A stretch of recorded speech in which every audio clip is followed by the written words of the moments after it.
कोलकाता में RG Kar medical college और hospital में 31 साल की जूनियर डॉक्टर के साथ पहले रेप हुआ और फिर उनकी हत्या कर दी गई। इस बीच मशहूर एक्ट्रेस और राइटर ट्विंकल खन्ना ने अपनी आवाज उठाते हुए अपनी 12 साल की बेटी के लिए पोस्ट शेयर किया। ट्विंकल ने पोस्ट शेयर करते हुए लिखा कि इस देश में रहते हुए मुझे 50 साल से भी ज्यादा हो गए और आज भी मैं अपनी बेटी को वही चीजें सिखा रही हूँ जो मैंने कभी बचपन में सीखी थी। मुझे बताया गया था कि अकेले बाहर नहीं जाना, चाहे वो पार्क हो, स्कूल हो या फिर कोई बीच हो। कभी किसी आदमी के साथ अकेले नहीं जाना, चाहे वो अंकल हो, कजिन हो या कोई दोस्त हो। अकेले मत जाओ क्योंकि यहाँ बात अगर की नहीं बल्कि कब की है। अकेले मत जाओ क्योंकि शायद तुम कभी वापस ना आ पाओ। इस मैसेज के बैकग्राउंड में उन्होंने तिरंगा लगाया है। ट्विंकल की बेटी नितारा अभी 12 साल की है। कई हस्तियों ने इस घटना को निर्भया हत्याकांड के साथ जोड़ा है। कोलकाता का आरजीकर मेडिकल कॉलेज इस वक्त सुर्खियों में है क्योंकि यहाँ की एक ट्रेनी डॉक्टर के साथ बर्बरता हुई। लेकिन ये इस मेडिकल कॉलेज का कोई पहला केस नहीं है। 2001 में एक 31 साल की डॉक्टर की यहाँ मौत हुई थी और उस वक्त ये बात उठी थी कि शायद उसे इस अस्पताल के किसी पॉर्न गैंग के बारे में मालूम पड़ गया।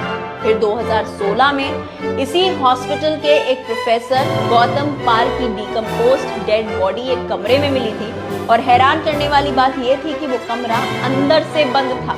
इसके बाद कोविड के समय 2020 में भी एक 25 साल की जूनियर डॉक्टर ने 6th फ्लोर से कूदकर अपनी जान दे दी थी और उसकी वजह पता लगी थी डिप्रेशन। और हाल ही में हुआ कोलकाता का ये रेप और मर्डर केस।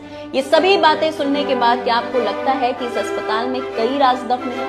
अपना जवाब मुझे कमेंट्स में बताइएगा, अपनी राय मेरे साथ शेयर कीजिएगा और इस वीडियो को अपने दोस्तों यारों के साथ, परिवार वालों के साथ भी जरूर शेयर कीजिएगा। सालों की मेहनत, नींद भरी रातें और कितने ही एग्जाम्स के बाद फाइनली वो डॉक्टर बन गई थी। लेकिन उन्हें पता नहीं था सपना पूरा करना आसान है लेकिन उसे जीना नहीं। हॉस्पिटल एक ऐसा जगह है जहां लोगों की जिंदगियां बचाई जाती हैं, लेकिन उसकी अपनी जिंदगी उससे छीन ली गई।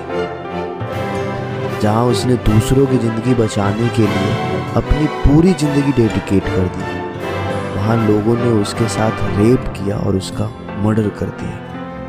उसका सपना था जिंदगी बचाना, लेकिन उसे बचाने के लिए वहां कौन था?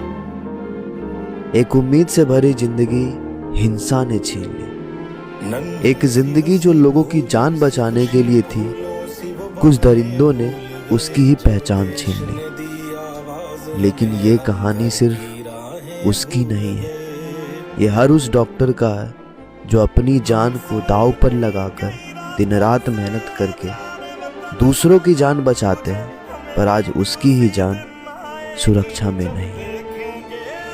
हमें आज न्याय चाहिए, हमें भी सेफ्टी चाहिए, हमें आज जस्टिस चाहिए। We want justice.